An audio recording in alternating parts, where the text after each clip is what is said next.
everybody. This is the Certified Sarah Ballers, and welcome to our podcast on balancing burnout. Hi, everyone, and welcome back to our final episode of Balancing Burnout.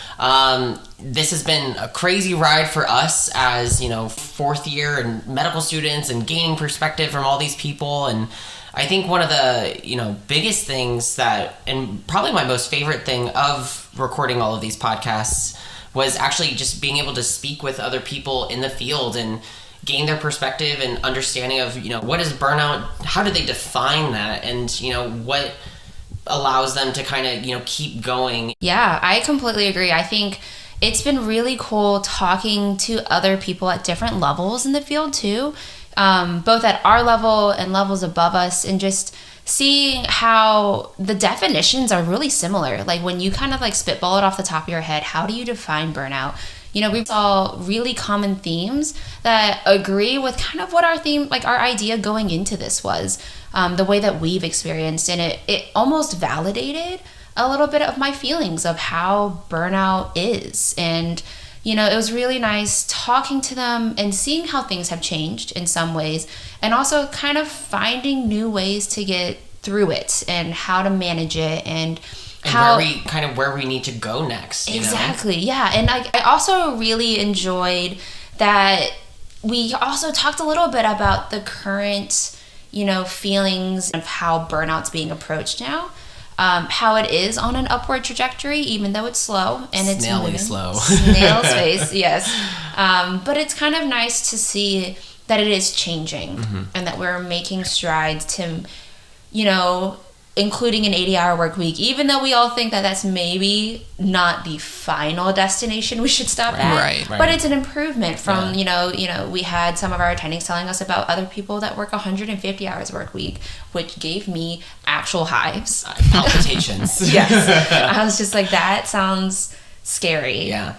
And so I like that that's a change that's been made. Right. And I know we've talked about other things that can continue to be changing, but I just like that we're talking about it. Yeah. Because I think having these types of conversations is probably one of the first steps into actually making that distinct change and making this a possibility, not even just for us as future providers as we're entering residency, but also as future attendings, and then for the people that are going to come after us. Because I think for me in particular, I have a perspective of, making it better for everyone in this, system. Yeah, and I think one thing that I've enjoyed the most about this podcast and what we're doing is that it's looking at burnout through a critical lens. Mm-hmm. I don't think we're just sitting here saying oh, what do you guys do because of burnout? Do you do yoga? Do you do your wellness days? And I think with that, we've not only defined it at different levels, but we've seen that we need to think about it in a different way than we're currently taught. Mm-hmm. Something that's come out of this that I've really enjoyed is that it's not just the med school aspect of burnout or what med schools can do, what we can do in terms of burnout. It's what the system needs to do too as a whole. And making it kind of understanding that the system is reactionary, right? Mm-hmm. It's not preventative in any way. Yeah. And although and I don't even think the system has yet understood as a whole that it is that way. And it's not telling people to, hey, you got to take a moment for yourself, or hey, that was a really tough encounter where you had to tell somebody they have cancer or a family member died, or they're getting admitted to the inpatient psych unit and they don't want to be there.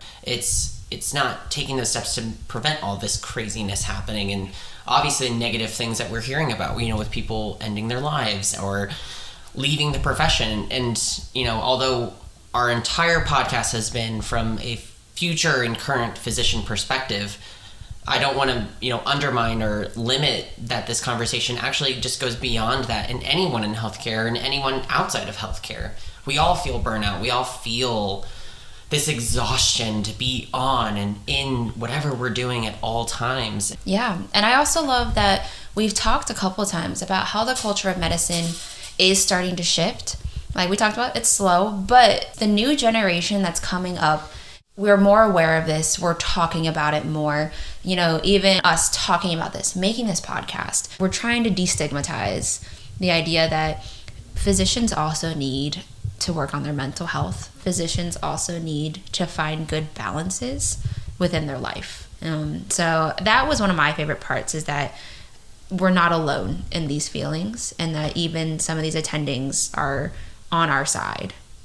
And I think that's another reason why it was great that we kind of kept it more specific to physicians, because, you know, I think the definition of burnout is going to be general across many different fields, but how people get through it is going to be different for like a teacher versus someone in finance versus a physician. And I think something that I didn't think about before starting this, but has really hit home to me, is talking about how burnout is different now than it might have been in past generations. And if it was even a thing back then. Yeah, well, I think it was a thing. I agree. I think it was a thing. It just wasn't talked about. Right. It Like, wasn't a defined concept, right? You just worked through whatever. Yeah. You know, how we define burnout now, you just worked through it. But exactly. I think that the definition probably changed, because I think that, you know, in, let's say, 1920, where the majority of physicians were men, like, burnout in the medical field would have been different for them than it is, say, for any of us now. And I think one thing that I really enjoyed throughout the podcast that we talked about was why that might be. Like, why the definition of burnout might be different now. It's like, am I being more burnt out because the way we define how we should be living? Like, now as a woman, I'm more expected to have a family, have an outside life, and work. Mm-hmm. Or as a whole, like, we're expected to go out and enjoy life, go out to restaurants, stuff like that, be young and, you know, wild and free, but yet we're still supposed to go and have these huge careers. Mm-hmm. While back in the day, like, I don't know if that was as pervasive. I don't know if that was as common. You know, the expectation is different from maybe exactly what we need, you know? The expectation to go out and see friends, when in reality, at the end of the day, sometimes the best thing maybe for you is to not drink alcohol, or to not go see people, or to not leave your apartment, and just say, you know, I want to veg out. Mm-hmm. I want to read this book that I've been dying to read. I want to listen to some tunes, and I want to go to bed at a reasonable hour. But that's, you know, but that's also different for every single person, right? Like, as, you know, an extrovert, I love to see people, but I also have my limits. And it's, I think the way that you prevent burnout, and I think something that, you know, interviewees were talking kind of about or around, was what brings them that joy, what brings them that rejuvenation. Mm-hmm. Is it, you know, we're in this field for connectivity, we're in this field to treat patients, but when you're home, you're not with patients, right? So at the end of the day, what is going to bring you that joy? What is going to bring you that rejuvenation so that you can get up tomorrow and go back into work? Mm-hmm. And that's what I've been thinking about a lot, is that would it be really helpful if, like, residency programs, if med school, if just these big bodies of institution that, like, we're a part of would be like, you know what, for wellness, you just take the day off, instead of, for our half day, we're gonna do yoga, we're gonna do, like, mindfulness activities. They don't like, task me. Yeah, and it also makes me wonder, like, why they've thought that that's the answer. Yeah, because especially from the conversations that we've had with our guests, it's like a lot of it is a supportive community, which a lot of times isn't based in medicine. Sometimes is, sometimes isn't. Having those people you can vent to and talk to and that will check in on you is one of the things that a lot of, or multiple of our guests found helpful in kind of balancing their burnout. Also, having non-medicine related activities, doing crafts, going on walks, you know, having video games, having things that aren't medically related, which I think is maybe where some of these ideas are coming from, the yoga, the things like that. But it is kind of what you're saying is, you know, what if I really needed this wellness day to go to the grocery store or just go shopping for fun. Or go to a doctor's appointment Right, without Yes. having to feel bad about missing a rotation.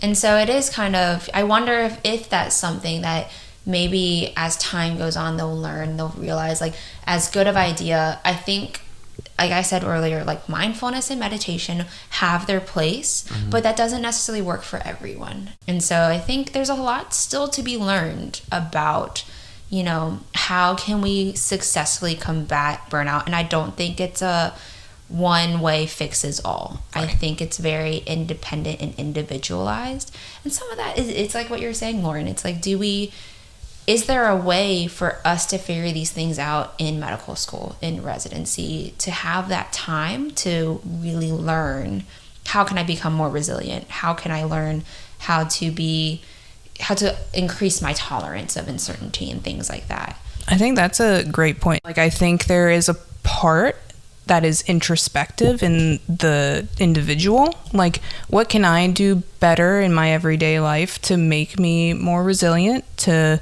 make me happier? But also knowing that there's a limit to that, like we talked about throughout the podcast, is that it's not just us.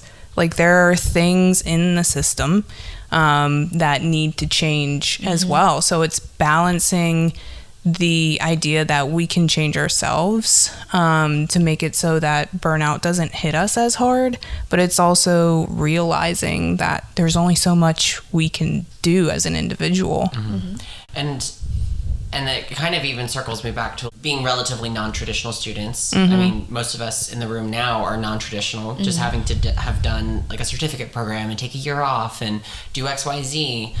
I think in that sense, I don't know, I'm kind of thankful for all of those experiences because during that time of being non-traditional, you're gaining that sense of self. We're older now. And obviously this is a point where I'm going to asterisk this and say, it's not going straight through to medical school doesn't mean you don't know yourself. Yeah. But I think that our priorities now are slightly different and our stressors are now slightly different, but we know ourselves well enough to say, I need a moment to pull away. I need to not do XYZ because XYZ is going to make me even more stressed. And that brings up the point I think, Caitlin, you made about, is medical school preparing you for understanding that? Do they prepare you to understand yourself before going into this even more rigorous, time-consuming training experience, you know? I think that's an interesting point because I can see that and say maybe burnout isn't hitting me as hard because I started med school later and I got to do those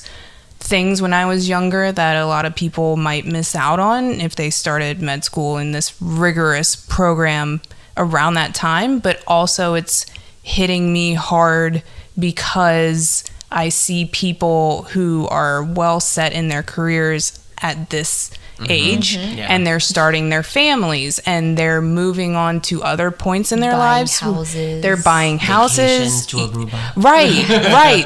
They're enjoying other things where I'm like, well, darn, I wish I were doing that. Yeah, and it does make me kind of going back to like, are there ways that can be built into the system to help us have resilience, the ability to be able to better cope with kind of these feelings? And I think there are. I don't think we have figured out the best ways yet. I don't even think we have those answers. Exactly. Honestly, I feel like a lot of the times, and this is something that we touched on throughout all of our episodes, is just having the time to ourselves to find those ways, even systematic changes or system changes that give us more time with our patients would be helpful. Just the time to figure things out and the time to do things that we want to make that change.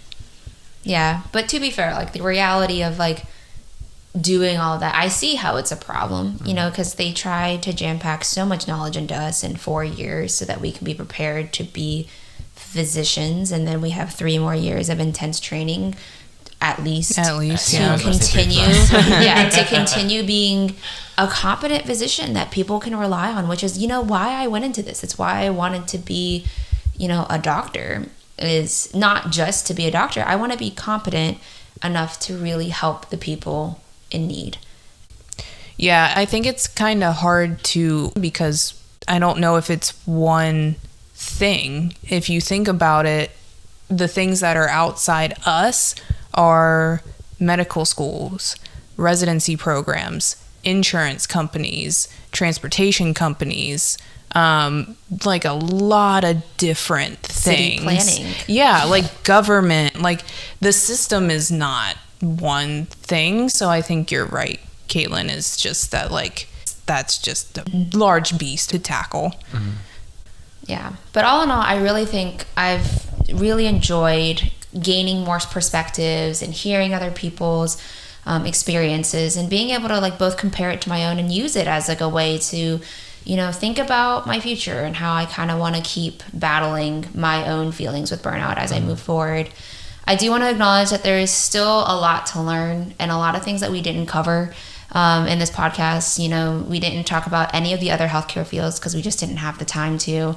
But I think it's really important to like, you know, just acknowledge that they are also experiencing burnout. Oh, yeah. At the same levels that we are, if not in some fields worse. You know, we haven't even talked about how it changes based off of the way you present yourself and the way that, you know, your race, ethnicity, your sexual orientation can also lead to how these experiences of burnout are very different. And even within just different specialties alone, Yeah. you know, within medicine, burnout is different. And so there's still a lot more to learn and a lot more to think about. But I really enjoyed this talk. Yeah. And I think that one thing for, you know, anyone listening is that look into what's going to work best for you.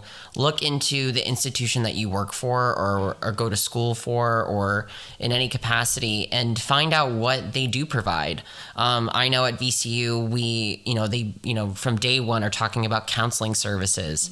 Those are important. If that's something that you need and that is something that's going to provide, you know, time for you to speak and prevent you from harming yourself or harming others, seek that out. The suicide hotline 988, definitely recommend. If you're having those thoughts of wanting to harm yourself, get the help and stay alive, and people want you here more than anything else. You know, I hate to put the onus back on the listener or the person who we're talking about, and even us individually, but I think, you know, now while, you know, the system itself is working burnout out and working wellness in, I think that, you know, it's just important to keep each other safe and keep ourselves safe. But yeah. Yeah, and realizing that, like I said, finding that balance of, yes, there is a systemic aspect to this, but at the end of the day, like you should know yourself and know what is best for you. I feel like, you know, those counseling services are great, and these programs that are started for wellness are good things, but at the end of the day, like, you need to do what's best for you. Yeah. So we want to thank all of our listeners so much for coming on this journey with us. We want to do a final shout out to all of our guests for coming on this podcast. They were all wonderful. A shout out to our production team behind the scenes that you guys didn't get to hear of. They are doing a wonderful job just getting us all set up and making sure that the editing is done so that this is a wonderful listening experience for you guys. We have had such a great time, and we'll see you in the future. Thank you, guys. Bye. Bye.